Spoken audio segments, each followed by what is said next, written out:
BC ఉద్యమాన్ని బలోపేతం చేసేందుకే MP పదవికి రాజీనామా చేసినట్టు రాజ్యసభ మాజీ సభ్యులు ఆర్ కృష్ణయ్య అన్నారు. పార్టీలకు అతీతంగా బీసీ ఉద్యమం చేసేందుకే రిజైన్ చేసినట్టు చెప్పారు. బీసీలకు విద్య, ఉద్యోగ, రాజకీయ రంగాల్లో వాటా కోసం ఉద్యమం చేస్తానని, చట్టసభల్లో 50% రిజర్వేషన్లను సాధించాల్సిన అవసరం ఉందన్నారు.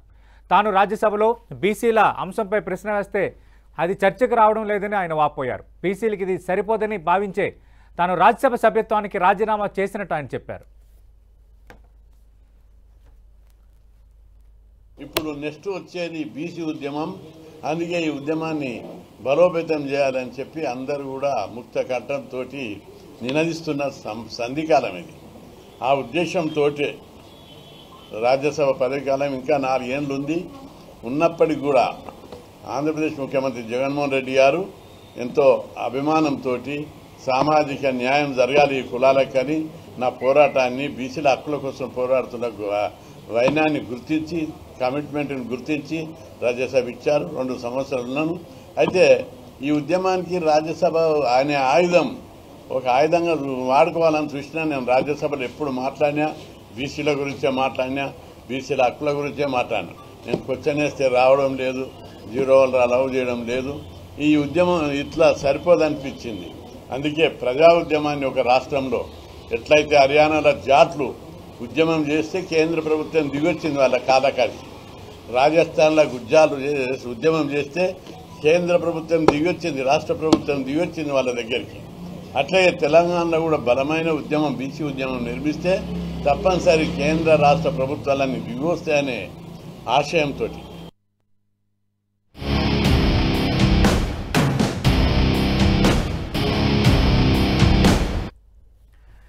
Welcome to prime time debate. This is Satish. జగన్కి వైసీపీ రాజ్యసభ సభ్యులు షాక్ మీద షాక్ ఇస్తున్నారు. చెప్పా పెట్టకుండా రాజీనామా చేసేస్తున్నారు. రాజ్యసభ సభ్యుడు ఆర్ కృష్ణయ్య ఎంపీ పదవికి రాజీనామా చేశారు. ప్రస్తుతం ఉన్న 8 మందిలో కొందరు జంప్ అవుతారన్న ప్రచారం జరుగుతోంది. అధికార పార్టీతో సయోధ్యకు వ్యాపార, పారిశ్రామిక రంగాలకు చెందిన ఎంపీలు ప్రయత్నం చేస్తున్నారన్న వాదన వినిపిస్తోంది. ఎవరిని నమ్మాలో ఎవరిని నమ్మకూడదో తెలియని పరిస్థితి వైసీపీ పెద్దల్లో కనిపిస్తోంది. అటు సీనియర్లు సైతం పార్టీని వేరడం కలవర పెడుతోంది. ప్రస్తుతం ఇదే అంశంపై మనం మాట్లాడబోతున్నాం. చర్చలో పాల్గొంటున్నారు అధికార తెలుగుదేశం పార్టీ నుంచి ఆ పార్టీ జాతీయ అధికార ప్రతినిధి జ్యోత్స్న గారు, అలాగే వైఎస్ఆర్ కాంగ్రెస్ పార్టీ నుంచి ఆ పార్టీ అధికార ప్రతినిధి వంగవీటి నరేంద్ర గారు డిబేట్లో జాయిన్ అవుతున్నారు. వంగవీటి నరేంద్ర గారు, ఒక్కొక్కరుగా మీ పార్టీని నేతలు వీడుతున్నారు. రాజ్యసభ సభ్యుల్లో ఆల్రెడీ మోపిదేవి వెంకటరమణ పార్టీని వీడారు, అలాగే బేదా మస్తానరావు పార్టీని వీడారు. ఈరోజు ఆర్ కృష్ణయ్య చెప్పకుండా డైరెక్ట్గా రాజ్యసభ సభ్యత్వానికి రాజీనామా చేసేశారు. అలాగే కొందరు సీనియర్లు కూడా పార్టీని వీరుతున్నారు. మరికొంతమంది వీడబోతున్నారన్న ప్రచారంపై ఆర్ కృష్ణయ్య కామెంట్స్పై మొదట మీ కామెంట్ ఏంటి? ముందుగా సతీష్ గారికి, అలానే ప్యానెల్లో ఉన్న సభ్యులకి, అలానే 10 టీవీ ప్రేక్షకులందరికీ కూడా నా నమస్కారం అండి. నమస్తే నరేంద్ర గారు. సార్, ఒకటి సతీష్ గారు, సార్ రాజకీయం అనేది అది ఒక చదరంగం లాంటిది. పార్టీలు మారటం అనే విషయం అనేది నిన్న మొన్నటి నుంచి కాదు.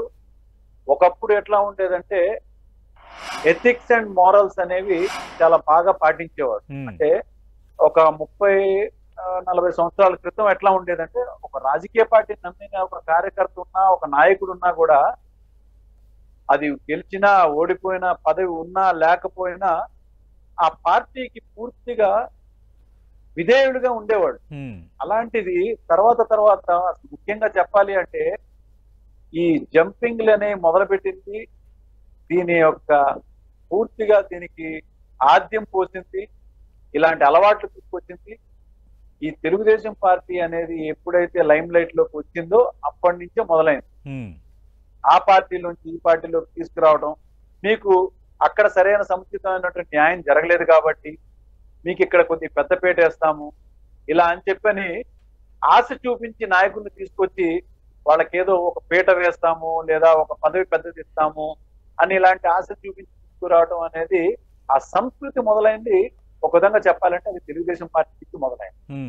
అయితే కాలానుగుణంగా ఏమవుతుంది అంటే ఎవరైనా కూడా కొత్తగా నాయకులు పుట్టడం అనేది సహజం. పోటీతత్వం పెరగటం, సంఖ్య పెరగటం, ఇవన్నిటి వల్ల ఏమవుతుందంటే కొత్త పార్టీలు పుట్టడం, ఆ కొత్త పార్టీలో ఒకళ్ళు ఇందులో సీనియర్కి అందరూ ఇంకొకటి పెద్దపేట ఇవ్వటం అని చెప్పి జరగటం, ఇవన్నీ సహజంగా.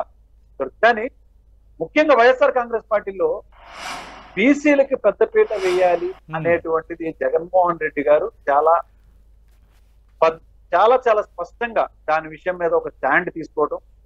ఇక బీసీ నాయకుడిగా కృష్ణయ్య గారికి ఉన్నటువంటి ఒక అపారమైన అనుభవం కానీ, ఆయన పోరాటం కానీ చేసింది బీసీల యొక్క గుర్తింపు కోసం చేసినటువంటి ఆ గౌరవాన్ని నిలబెట్టడం కోసం ఆయనకి గౌరవప్రదమైన వంగవీటి నరేంద్ర గారు, మీరు ఆర్ కృష్ణయ్యని ఎందుకు పార్టీలో తీసుకున్నారో ఆ రోజు వివరణ ఇచ్చారు, తాను ఎందుకు పార్టీలో చేరారో ఆ రోజు ఆయన వివరణ ఇచ్చారు. కానీ ఈరోజు ఆయన చెప్తుంది ఏంటి? జగన్మోహన్ రెడ్డి నన్ను ఆయుధంగా వాడుకున్నారు, నన్ను తన రాజకీయాల కోసం వాడుకున్నారు, ఏ పార్టీలో కూడా బీసీలకు న్యాయం జరగట్లేదు, అందుకే పార్టీ నుంచి బయటకు వచ్చాను అంటున్నారు. సార్ ఒకటండి, ఎవరైనా కూడా చెప్పేటువంటి మాట, ఇప్పుడు వాళ్ళకి పార్టీ మారాలి అన్నప్పుడు ఎవరైనా కూడా గౌరవప్రదంగా వెళ్ళాలి. అలాంటి ఒక సీనియర్ నాయకులు గౌరవప్రదంగా వెళ్ళాలి. అంతేగాని పార్టీ మీద ఇప్పుడు నీకు ఒక మంచి అవతల వేరే ఒకటి మంచి పోస్ట్ ఇస్తున్నామని చెప్పని గబాల్ని నాకు పార్టీలో న్యాయం జరగలేదు, మీకు ఎలాంటి అవమానం జరిగింది చెప్పండి. చెప్పలేరు. అవమానం ఏం జరిగింది అనేది మాత్రం మాటల్లో ఎవరు చెప్పలేరండి, గుర్తుపెట్టుకోండి. ఎందుకంటే ఎవరైనా కూడా ఒక రాజకీయ పార్టీకి అంతట్టు ఇవాళ కొత్తగా రాజకీయాల్లోకి వచ్చినటువంటి నాయకుడు మాత్రం జగన్మోహన్ రెడ్డి గారు కాదు.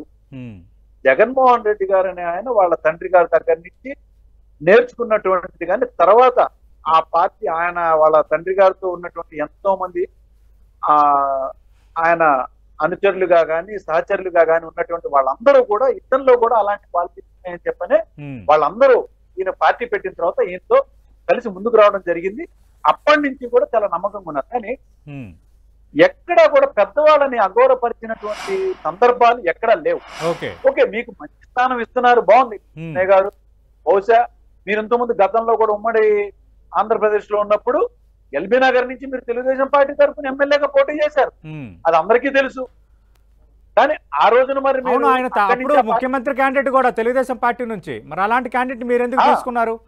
అంటే మీరు తీసుకునేటప్పుడు మీకు బీసీ ఉద్యమ నేత కనిపిస్తాడు, మీరు మీకు పార్టీకి గుడ్ బై చెప్పినప్పుడు ఆయనలో ఉన్న తెలుగుదేశం నేపథ్యం మాట్లాడడం కరెక్టేనా? ఒకటేనండి, జగన్మోహన్ రెడ్డి గారు ఎప్పుడు కూడా పార్టీ వీడి వెళ్తున్నటువంటి ఎటువంటి పెద్దల్ని కూడా తప్పు పెట్టలేదండి. వెళ్ళిపోయే వాళ్ళు తప్పులు చూపిస్తున్నారేమో కానీ వెళ్ళిపోయే పెద్దల్ని ఆయన ఏమంటున్నారంటే ఎవరి ఇష్టానుసారంగా వాళ్ళ పార్టీలు వాళ్ళకి ఆలోచన తగ్గట్టుగా వాళ్ళు మారచ్చు, వాళ్ళ ఆలోచన స్వాగతిస్తాం అన్నారు. కానీ ఇతను మా పార్టీలో ఉండి చండాలం చేశారు, అందుకే అతను వెళ్ళిపోవడం మాకు సంతోషం అన్న పదం ఆయన నోటెమ్మట రాలేదండి. పార్టీలో పెద్దలకి మేము ఇవ్వాల్సిన గౌరవం మేము ఇచ్చాము, వాళ్ళు ఉన్నంత కాలం ఆ పదవిని అనుభవించారు.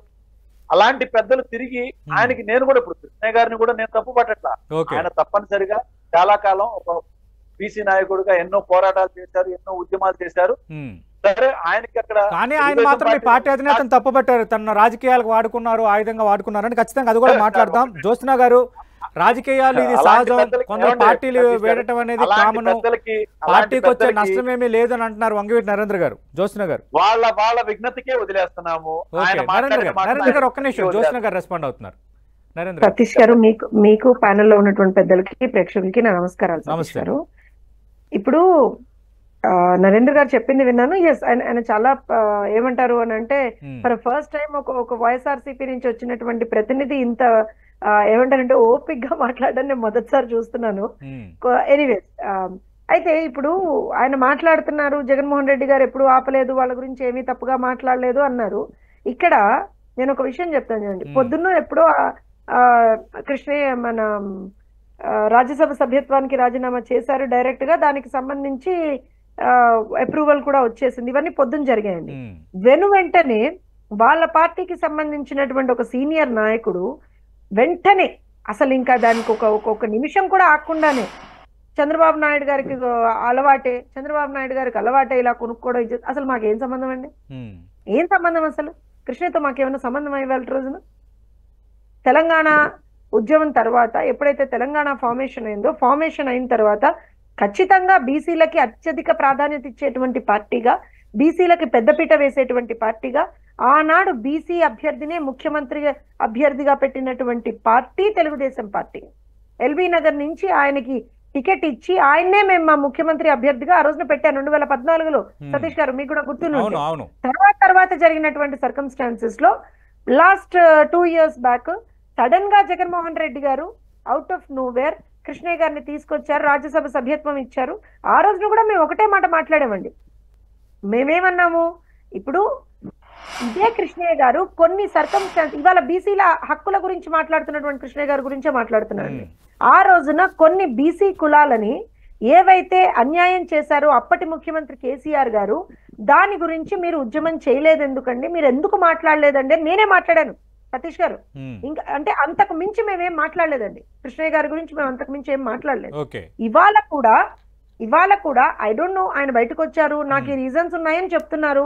That is up to him and the party which he belongs to during that particular point of time. ఇవాళ పొద్దున్న ఆయన రాజీనామా చేసినప్పుడు ఏమన్నారు, సింపుల్ గా మీరు చెప్పినటువంటి మాటలు ఏవో కోట్ చేశారు. అది ఆయన స్వాగతం అండి, అది ఆయన ఎక్స్పీరియన్స్ అండి, దానికి మేమేం చేస్తాం? మా పార్టీకి ఏం సంబంధం చెప్పండి సతీష్ గారు. ప్రతిసారి గుడగాల్చి మా పార్టీ మీద వేసేస్తామంటే అది పద్ధతి కాదు కదా. మాకు అసలు ఏం సంబంధం? ఇప్పుడు నరేంద్ర గారు అన్నారు, ఆయన ఏమన్నారు, వీడు ఆయనకు మేము ఇవ్వాల్సినటువంటి గౌరవం ఇచ్చారని, ఆయన ఎందుకు వెళ్ళిపోయారో మాకు తెలియదు. అయినా మా అధ్యక్షుడు ఆయన్ని ఏమంటారంటే వెళ్ళిపోయిన వాళ్ళని మేమేమనం. గుడ్. కానీ ఒక చిన్న మాట, నాకు ఆయన మాట అన్నప్పుడు ఒక మాట చిన్నగా మనసులో తొలిచిందండి. మీ పార్టీ నుంచి వెళ్ళిపోయినటువంటి వాళ్ళని మీరేం అనరు అని మీరు అంటున్నారు కదా, అదే వేరే పార్టీ నుంచి మీ పార్టీలోకి వచ్చినటువంటి వాళ్ళ చేత ఆ వేరే పార్టీ అధినేతల మీద ఇష్టారీతిగా మాట్లాడిస్తున్నారనేటువంటి ఒక ఆరోపణ కూడా మీ మీద ఉంది. ఎందుకంటే మాట్లాడతాను అంటే జోష్రా గారు ఇక్కడ ఇంట్రెస్టింగ్ ఇష్యూ ఏంటంటే ఆల్రెడీ మేడం మీతో మాట్లాడుతున్నా. ఒక్క నిమిషం, నేను ఆ మాట ఎందుకంటున్నా అంటే, ఎవరో మాట్లాడించారు అనేటువంటి మా ఆరోపణ వచ్చినప్పుడు అట్లీస్ట్ అధినేతగా ఆయనది ఆపాల్సింది అన్నాను, అంతకుమించి వెళ్ళదు. I have to give this clarification to Narendra గారు. అది అంటే ఇక్కడ ఏంటంటే ఆయన రాజ్యసభ సభ్యుడిగా 2 ఏళ్ల పదవీ కాలం ఆల్రెడీ అనుభవించారు, ఇంకా 4 ఏళ్ల పదవీ కాలాన్ని వదులుకున్నారు. ఇప్పుడు ఆయన రాజ్యసభకు రాజీనామా చేయడం ద్వారా ఆంధ్రప్రదేశ్లో అధికారంలో ఉన్న కూటమికి ఒక రాజ్యసభ సీటు రాబోతుంది. ఖచ్చితంగా తెలుగుదేశం కోటలో ఒక రాజ్యసభ సీటు ఇప్పుడు మీకు ఒక ఛాన్స్ దక్కింది. రెండోది ఆర్ కృష్ణయ్య ఇక్కడ తెలంగాణలో కాంగ్రెస్లో చేరబోతున్నారని అంటున్నారు. అంటే దీని వెనక ఏమి రాజకీయం అసలు లేదంటారా జ్యోత్స్న గారు? అసలు బోడిగుండుకి మోకాలకు మిడిపెట్టినట్టు అనిపించట్లేదా సతీష్ గారు ఎక్కడన్నా మీకు? ఎక్కడన్నా? ఎందుకంటే ఇప్పుడు నేను విషయం చెప్తాను, ఒక్క విషయం, మేము ఇవాళ ఎన్డీఏలో భాగస్వామ్యులుగా ఉన్నాం. ఇక్కడ రాష్ట్రంలో కావచ్చు, కేంద్రంలో కావచ్చు ఎన్డీఏ ప్రభుత్వం నడుస్తోంది. నిజంగానే కృష్ణయ్య గారి చేత మేమే ఒకవేళ కనుక రాజీనామా చేయించి మాకే ఒక సీటు కావాలి అనుకుని ఉంటే ఎన్డీఏలో పిలిపించుకుంటాం కదా. నిజంగా అదే ఉంటే పోయి ఎందుకంటే కాంగ్రెస్ లోకి పంపిస్తాం, ఇదేదో భలే ఉందే. అందుకే అంటున్నాను, మోకాలకి బోడిగుండుకి ముడిపెట్టినట్టుగా ఉంది అసలు అర్థం లేకుండా. ఇంకోటి ఒక్క నిమిషం నరేంద్ర గారు, నేను ఏమంటానంటే కాంగ్రెస్ పార్టీ అనేటువంటిది ఖచ్చితంగా ఇవాల్టి రోజున విరోధి పార్టీయే కదండి కదా. మేము ఇవాళ రోజున తెలంగాణలో మా పార్టీ కూడా ఉంది. తెలంగాణలో కూడా మీరు గమనిస్తే కాంగ్రెస్ పార్టీ చేస్తున్న మొన్న హైడ్రా సంబంధంగా ఏదైతే కొన్ని ఏమంటారంటే పేదవాళ్ళ ఇల్లు కూల్చేశారో దాని మీద మేము మాట్లాడుతా ఉన్నాము. ఎక్కడ కాంగ్రెస్ పార్టీ తప్పు చేసినా మేము దాన్ని ఎత్తి చూపిస్తా ఉన్నాం. కాంగ్రెస్ పార్టీ ఏముందండి, ఎవరు తప్పు చేసినా ఎత్తి చూపిస్తాం, మేము అందులో తప్పేం లేదు, అందులో మా పార్టీ విధానం అది. నరేంద్ర గారు ఆల్రెడీ ఈ అంశాన్ని ఎందుకు ప్రస్తావించానంటే, సోషల్ మీడియాలో ఈ తరహా ప్రచారం జరుగుతుంది కాబట్టి నేను జ్యోతిరావు గారిని వివరణ అడిగే ప్రయత్నం చేశాను. మరి దీనికి మీ సమాధానం ఏంటి? అక్కడ ఇంకా తెలుగుదేశం పార్టీకి ఒక ఛాన్స్ ఉంది కాబట్టి అక్కడ రిజైన్ చేశారు, మళ్ళీ ఇక్కడ కాంగ్రెస్ అంతా తెర వెనుక జరిగిందన్నది కొందరు వైఎస్ఆర్ పార్టీ నేతలు చేస్తున్న ప్రచారం. దానికి జ్యోత్స్న గారు వివరణ ఇచ్చారు, మోకాలికి బోడిగుంటుకి లింక్ పెట్టినట్టుగా ఉందని. సార్ ఒకటి, చంద్రబాబు నాయుడు గారి రాజకీయం ఎట్లా ఉంటుంది అనేది మనం ఎక్కడో ఒక ఆయన 40 ఏళ్ల క్రితం తీసుకోక్కర్లేదు. ఎందుకంటే ఆయన ఎప్పుడు తీసుకున్నా కూడా, ఆయన ఎవరితో పొత్తులు పెట్టుకున్నా కూడా ఆ పొత్తులు పెట్టుకున్న వాళ్ళకి అన్యాయం చేస్తారు. జస్ట్ ఒక 10 ఏళ్ల క్రితం తీసుకుంది, చాలా సింపుల్ గా 2014లో ఆయన పెట్టుకున్నటువంటి పొత్తు జనసేన బీజేపీ. ఓకే, కరెక్ట్ గా 3 సంవత్సరాలు గడవగానే వాళ్ళిద్దరిని ఆ పార్టీ అధికారంలో అక్కడ కేంద్రంలో బీజేపీ ఉన్నా అక్కడ హోమ్ మినిస్టర్ ని అవమానించారు, ఆంధ్ర రాష్ట్రానికి వస్తే ప్రధానమంత్రి గారు ఆంధ్ర రాష్ట్రానికి వస్తే అవమానించారు. అదే సపోర్ట్ తీసుకున్న పవన్ కళ్యాణ్ ని దారుణంగా వాళ్ళ అధికార ప్రతినిధితో మాట్లాడిస్తున్నప్పుడు చంద్రబాబు నాయుడు గారు ఎక్కడ కూడా ఖండన అనేటువంటిది కానీ క్రమశిక్షణ చర్య అనేటువంటిది కానీ ఎక్కడ తీసుకున్నటువంటి దాఖలాలు ఏ మీడియా పరంగా కూడా లేవు. అది మీ అందరికీ తెలుసు. మరి అలా వాడుకున్న టైంలో ఆయన అదే సమయంలో ఏమనుకున్నారు, ఇదే బీజేపీ ఇంకా ఉండదు, నెక్స్ట్ రాబోయేది కాంగ్రెస్ అనుకుని గబగబా ఆయన ఒక చార్టెడ్ ఫ్లైట్ ఒకటి తీసుకుని ఎక్కడ మీటింగ్స్ జరిగితే ఇతర వేరే వేరే రాష్ట్రాల్లో ఉన్న పార్టీలన్నింటినీ కలుపుకుని కాంగ్రెస్ కి అనుసంధానం చేసుకునే విధంగా వెంటనే రాహుల్ గాంధీని కూడా కలిసిన విషయం మీ అందరికీ తెలుసు, అవునా కాదా? ఇప్పుడు అదే పవన్ కళ్యాణ్ అదే బీజేపీ మళ్ళీ ఆయనపై నమ్మకం ఉంచి ఆయనతో చేతులు కలిపి మళ్ళీ తిరిగి అధికారంలోకి వచ్చారు కదా నరేంద్ర గారు. సతీష్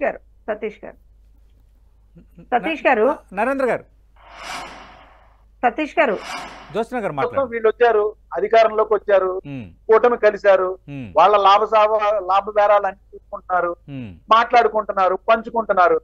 దొంగలు ఊళ్ళు పంచుకున్న పరిస్థితి అయిపోయింది. వాళ్ళ కూటమి ప్రభుత్వం రాష్ట్రంలో ఇచ్చిన వాగ్దానాలు ఒకటి ఏది కూడా నెరవేర్చకుండా జరుగుతున్న ఇబ్బందులను పక్కన పెట్టి సంబంధం లేని విషయాలన్నిటిని కూడా ప్రూవ్ అవ్వకముందే కేవలం ఉదంతాలతో మీడియా అనే దాన్ని ఒక అస్త్రాన్ని ఎప్పటి నుంచో చంద్రబాబు నాయుడు గారు వాడుకుంటూ నరేంద్ర గారు వైఎస్ఆర్ కాంగ్రెస్ పార్టీగా మీరు పాలనపై మాట్లాడొచ్చు, దానికి జ్యోత్స్న గారు ఖచ్చితంగా రెస్పాండ్ అవుతారు, ఆమె వివరణ ఇస్తారు.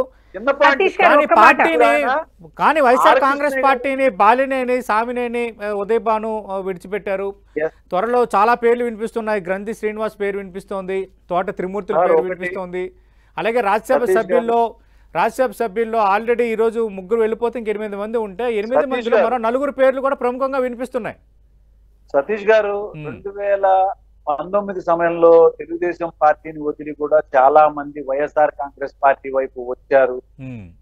వాళ్ళు వచ్చిన వాళ్ళకి ఈ పార్టీలు మారిన సిచ్యువేషన్ ని బట్టి, వాళ్ళ అవసరాలను బట్టి, అక్కడ వాళ్ళ జనబలాన్ని బట్టి, వాళ్ళ యొక్క పర్సనల్ క్యారెక్టర్ ని బట్టి కొన్ని సందర్భాల్లో పార్టీలు కొన్ని ఇన్వైట్ చేయాల్సిన పరిస్థితి వస్తుంది.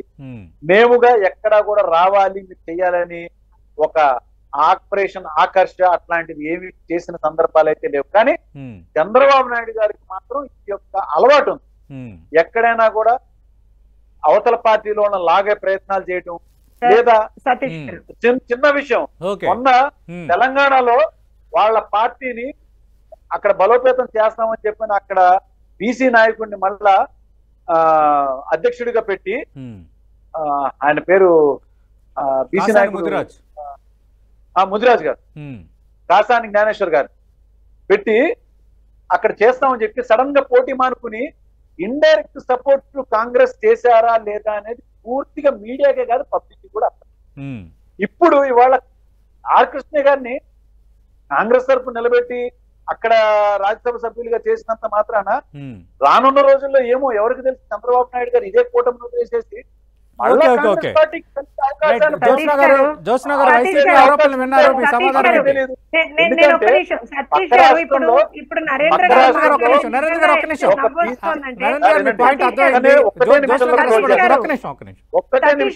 నరేంద్ర గారు మాట్లాడేది వస్తుంది అని అంటే లిటరల్ గా కూడా ఒక్క నిమిషం నరేంద్ర గారు, మీరు ఇనఫ్ ఆఫ్ ఆరోపణలు చేశారు, నేను ఖచ్చితంగా దాని మీద మాట్లాడాలి. ఇప్పుడు మాట్లాడే ఎంత నవ్వొస్తుందంటే ఎందుకంటే ఇప్పుడు వాళ్ళు చేస్తేనేమో సబబుట, వాళ్ళ పార్టీలోకి ఎవరన్నా వస్తే ఆహాహా ఓహో వాళ్ళ పార్టీని నమ్మేసి వాళ్ళ మీద ప్రజలకు ఉన్నటువంటి మీరు అన్నమాట నరేంద్ర గారు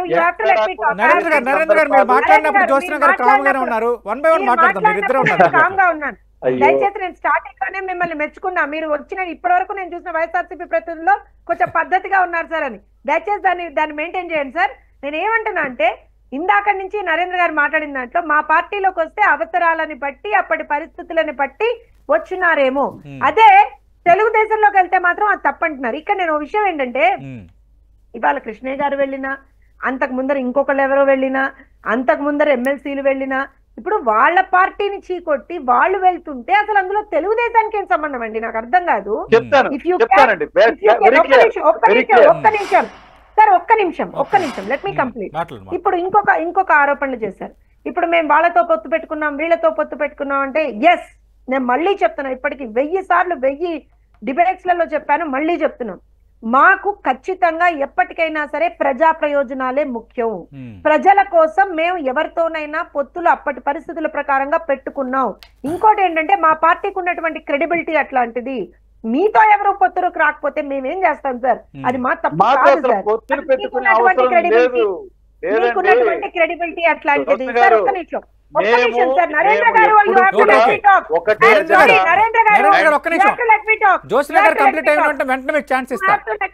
ప్లీజ్ ప్లీజ్ జ్యోత్స్న గారు come to the point. Jyotsna గారు ఒక్కొక్కటి స్పెసిఫై చేస్తున్నా.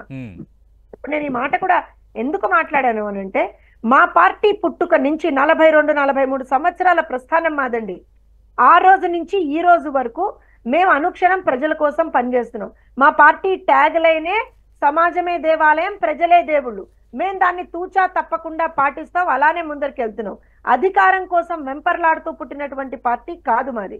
అధికారం మాకు ముఖ్యమంత్రి పదవులు ఇవ్వలేదని పెట్టుకున్నటువంటి పార్టీ కాదు మాది. ప్రజల కోసం పెట్టుకున్నటువంటి పార్టీ. ప్రజలే ఒక ఎజెండాగా మేము ముందరికి వెళ్తున్నాం. మీరు మమ్మల్ని ఎన్ని మాటలు అన్నా సరే, ఇవాల్టి రోజున మీరు అన్నారు 100 రోజుల్లో ఏం చేయలేకపోయారన్నారు. సార్ పెన్షన్లు పెంచాం, ఇచ్చాం. డిఎస్సి నోటిఫికేషన్ ఇచ్చాం. మీరు తీసుకొచ్చినటువంటి ఒక రాక్షస చట్టాన్ని తీసేసాం. అన్నా క్యాంటీన్ పునరుద్ధరించాం. 215 సార్ వినండి sir, you cannot interrupt every time. 217 GO మత్స్యకారులకు సంబంధించి వాళ్ళకి హాని చేస్తున్నటువంటి జియోని రద్దు చేశాం. సూపర్ 6 లో భాగంగా ఇచ్చినటువంటి హామీల అమలు మీదే కార్యాచరణ రెడీ చేస్తున్నాం, ముందరికి వెళ్తున్నాం. తల్లికి సార్ వినండి, మీరు నన్ను మాట్లాడిస్తే మీకు అర్థమవుతుంది. మీరు నన్ను మాట్లాడిస్తే మీకు అర్థమవుతుంది.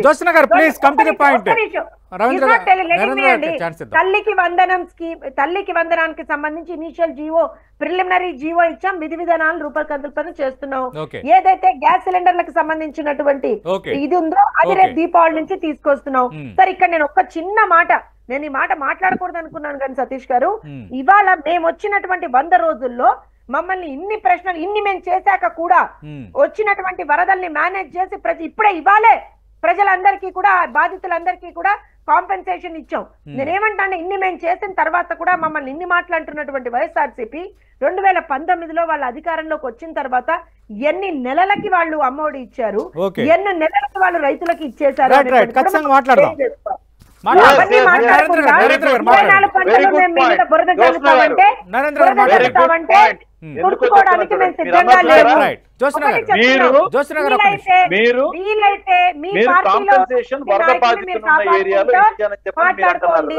మాట్లాడుకొని వాళ్ళని ఆపుకుంటే ఇంకొక విషయం చెప్తున్నా, చాలా చాలా కరెక్ట్ పాయింట్ చెప్పారు. మీరు అమ్మఒడి ఇచ్చారా? ఆగాలండి జ్యోత్స్న గారు, ఇంకా మీరు ఆగితే నేను క్లారిటీ ఇస్తాను.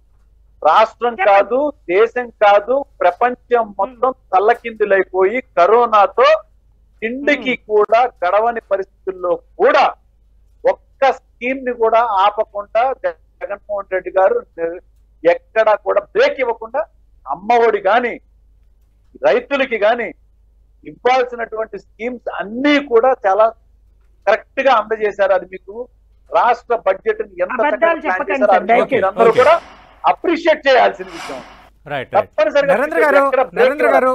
నరేంద్ర గారు, ఈ హామీల అమలు పాలన మీద మీ రెండు పార్టీల మధ్య మాట్లాడుతూ నడుస్తూనే ఉంది. ఓకే, ఇప్పుడు రాజకీయాల్లో నాకు ఇప్పుడు తెలుగుదేశం పార్టీ అధికారంలో ఉన్న, భారతీయ జనతా పార్టీ అధికారంలో ఉన్న పార్టీ నేతలు మారడము, అటు నుంచి ఇటు రావడం అనేది సహజమైన ప్రక్రియగా మారిపోయింది భారతదేశ రాజకీయాల్లో. ఒక 2 తెలుగు రాష్ట్రాలకి అది పరిమితం కాలేదు, అన్ని చోట్ల అలాగే ఉంది. కానీ 1 by 1 మీ పార్టీకి విశ్వసనీయంగా ఉంటారన్న నేతలు కూడా మీ పార్టీ పట్ల విశ్వసనీయత ప్రదర్శించకుండా ఒక్కొక్కరుగా వెళ్ళిపోతున్న పరిస్థితి ఎందుకు వస్తుంది సార్? వ్యత్యాసం చెప్తున్నా, మీకు ఉన్న బలం ఆ మాత్రం చెప్పుకోదగ్గ బలం రాజ్యసభలోనే ఉంది. రాజ్యసభలో ఆల్రెడీ 3 వెళ్ళిపోయారు. అలాగే వ్యాపారాలు చేసే వ్యాపారవేత్తలుగా ఉన్న మరో 3 దగ్గరలో వెళ్ళబోతున్నారన్న చర్చ జరుగుతోంది. సార్ జగన్మోహన్ రెడ్డి గారు ఆవిడ అన్నారు కదా ఇందాక, మేము కేవలం ప్రజల కోసం పెట్టే పార్టీ అని చెప్పాను. ఎవరు పార్టీ పెట్టినా ప్రజల కోసం పెడతారండి, ఎవరు వ్యాపారాల కోసం పెట్టరు. ట్యాగ్ లైన్లు పెట్టుకున్నంత మాత్రాన దాని యొక్క వాళ్ళు నిరవధికంగా 40 సంవత్సరాల నుంచి వాళ్ళు సీఎం ఎందుకు అవలైపోయారు చెప్పండి? నిరవధికంగా వాళ్ళు మనం ప్రజాస్వామ్యంలో ఉన్నాం సార్. మేము ఏంటంటే జీవితకాలం మేడం, శాశ్వత అధ్యక్షులు మేడం, నియమించుకునే పార్టీ కాదు. ఓకే. దయచేసి జ్యోత్స్న గారు మీరు ప్రజాపాలనలో ఉన్నట్టు మేము అదే ప్రజాపాలనలో ఉన్నాం. ప్రజలు ఇచ్చిన మ్యాండేట్ ప్రకారం అందరూ వెళ్ళాలి. ప్రజాస్వామ్యం మేము పెట్టిన పార్టీ కూడా ప్రజల కోసమే పెట్టాం, రైట్. ప్రజా సంక్షేమం కోసమే పెట్టాం. ప్రజా Right. సంక్షేమం ప్రతి క్షణం కూడా మేము ఓకే నిరవధికంగా ఎక్కడా కూడా ఓకే ఎలాంటి పరిస్థితులు వచ్చినా అతలాకుతలం అయిపోయినా కూడా ఇచ్చిన మాటను కూడా వెనక్కి తగ్గకుండా తప్పు సార్ అది. చేసినటువంటి Wrong Right. person. పూర్తిగా Thank you. తప్పేముందండి? ప్రూవ్ చేసినా కూడా ఇంకా తప్పంటారండి. It is Right. proved Right. already. Thank you. Thank మీరు దీని మీద ఒక డిబేట్ పెట్టండి. One more ఇదే thing. నరేంద్ర గారిని పిలవండి. ఆల్రెడీ 100 రోజుల పాలన డిబేట్స్ ఒక్క నిమిషం. నిర్వహించాము. మేము ఖచ్చితంగా ఎప్పుడు కూడా ఖచ్చితంగా పాలన హామీల వైపు అమలు పైన పెట్టాం కానీ వైఎస్ఆర్ కాంగ్రెస్ పార్టీ కానీ మిగతా పార్టీలు కానీ ప్రశ్నించవచ్చు, తప్పులేదు. బట్ తప్పలేదు. ఏంటంటే తప్పలేదు. ప్రతిపక్షంగా మేము కొన్ని పాలన పార్టీలు వైపు ప్రశ్నించవచ్చు, పెట్టాం కానీ దానికి చెప్తాను. అధికార కొత్త పార్టీ పార్టీ ఇవ్వాల్సిన కూడా వివరణ ఇవ్వచ్చు. అది పెద్ద ఇష్యూ అయితే కాదు. వివరణ But- ఇస్తున్నాం, అదే సతీష్ చెప్తున్నాను. గారు ఓకే వాళ్ళు మేము ప్రశ్నిస్తే పాలన వైపు దృష్టి ఖచ్చితంగా పెట్టాం కానీ వివరణ పక్క ఇస్తాం. Party okay okay right at already ఇచ్చారు జ్యోత్స్న గారు, మీరు దాని మీద కూడా వివరణ ఇచ్చారు. థ్యాంక్ యూ నేను- నరేంద్ర గారు, థ్యాంక్ యూ జ్యోత్స్న గారు. మనం చూస్తున్న అటు వైఎస్ఆర్ కాంగ్రెస్ పార్టీకి సంబంధించి ప్రధానంగా తెలుగుదేశం పార్టీ రాజకీయంలో భాగంగానే ఈ జంపింగ్ జరుగుతుందంటున్నారు. మాకేమి సంబంధం, పార్టీ పట్ల విశ్వసనీయ ప్రదర్శించకుండా చాలామంది నేతలు పార్టీ మారటానికి తెలుగుదేశం పార్టీకి సంబంధం ఏంటని తెలుగుదేశం పార్టీ ప్రశ్నిస్తోంది. అటు ఆర్ కృష్ణయ్య రాజీనామా చేయటం, అలాగే బీసీలు అక్కడ న్యాయం జరగలేదు, జగన్ తనను ఆయుధంగా వాడుకున్నారన్న వ్యాఖ్యలను వైఎస్ఆర్ కాంగ్రెస్ పార్టీ ఖండిస్తోంది. ఆర్ కృష్ణయ్య చేసిన వ్యాఖ్యలకు తెలుగుదేశం పార్టీకి సంబంధం ఏంటి, ఆయన తెలంగాణ రాజకీయాలకు పరిమితం అవుతున్నారు, కాంగ్రెస్లో చేరుతున్నారు, దాని వెనక టీడీపీ ఉందంటూ హాస్యాస్పదమని తెలుగుదేశం పార్టీ అంటుంది. ఇంకా మరి వైఎస్ఆర్ కాంగ్రెస్ పార్టీని వీడబోతున్న నేతల్లో చాలా లిస్టు తెర ముందుకు వస్తున్న నేపథ్యంలో మరి వైఎస్ఆర్ కాంగ్రెస్ పార్టీ వెళ్ళిన వాళ్ళు వెళ్ళిపోండి అన్న ధోరణి ప్రదర్శిస్తుందా, లేదంటే బొజ్జగింపులకి ఏమైనా సిద్ధమవుతుందా, మిగతా నేతలనైనా కాపాడుకుంటుందా? చూద్దాం భవిష్యత్ రాజకీయం ఎలా ఉండబోతుందో. ఇది వాటి ప్రైమ్ టైం డిబేట్.